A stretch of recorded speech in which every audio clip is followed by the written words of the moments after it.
Okay, so welcome back. We're now going to talk you through the difference of the agency sort of dashboard, and then we're going to jump into the actual sub-account dashboard and the kind of differences between the two.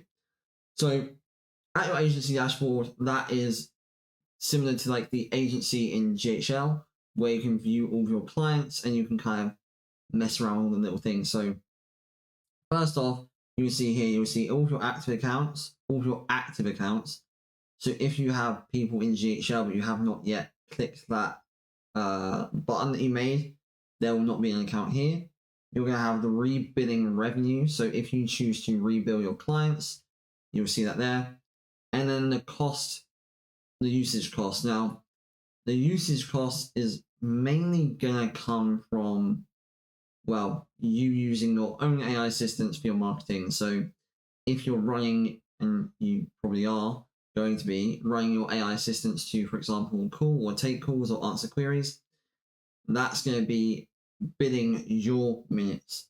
When you set up a client, we would recommend that they pay for their own minutes. So you'll see that on their end, not on here. You'll see the AI call volume, so how many calls are going out over the past 7 days. You can see here. You can change that over here. The messages, which is chat, and then obviously your AI connections. You can then have your sub accounts. In your sub accounts, you will see the sub accounts they have, how many assistants they have, how many phone numbers they have, the revenue and the costs of the minutes. You'll see here, like, there is actually an AI assistant on here, which is costing, the status, whether it's linked or not. And then you can add your members. So I can add members here, which means that they'll be able to see the account in, they'll get an invite into that sub account. So when you want to invite your client, you just click invite, send the email, they'll get an invite to create an account, and then they can access only that sub account. They will not get access to the agency account. They'll only get access to the sub account that you invited them to. And you can then go through each one. So obviously adding it to favorites if you have loads of sub accounts, so just stick it to the top. I'll go into this in a second. Actually, we can go through each one in a second yet. Managing limits, kind of self-explanatory. How many? This is similar to like a SaaS mode in GHL, where you can give them access to how many assistants they can make, how many messages they can send, how many calls they can have, how many phone numbers. Depending on the plan you give them, you can really customize this as you wish when you set it as your own white label brand. We then have edit permissions. So you see here, it will overwrite. So if I change this, it will essentially mean that, well, some of them will be able to view less or more.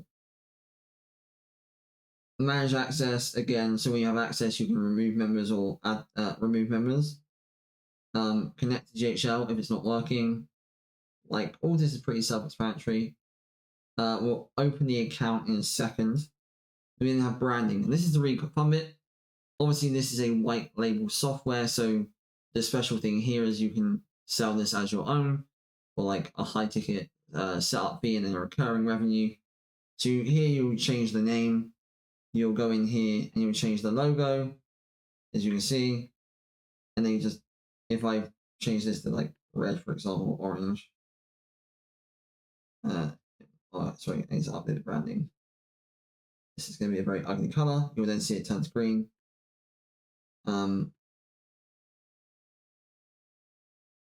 You see, it's nice and easy, really nice and easy. In agency, this is really cool. So when this is like snapshotting in GHL, if I select all these things with enable features or disable features, when you create a sub account, it will predetermine like the settings of which, like how you can view it and how the business that is invited to it can view it. So if you just want them to see this, you just click this. And again, you can set all the features straight out the gate. So whenever you create a new sub account, this will be the features or the default setting that it would stick to. The one cool thing you can also do is you can add like assistant snapshot. So let's say you have a real estate niche and you want to kind of make things faster. You can a real estate assistant, sorry, you can add in the assistant ID of your business, stick it in here.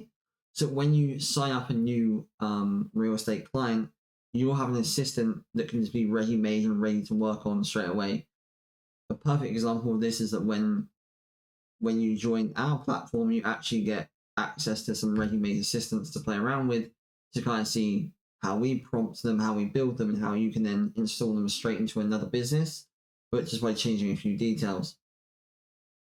You then have rebilling, so that's kind of similar to this. I'll go into that in a separate video.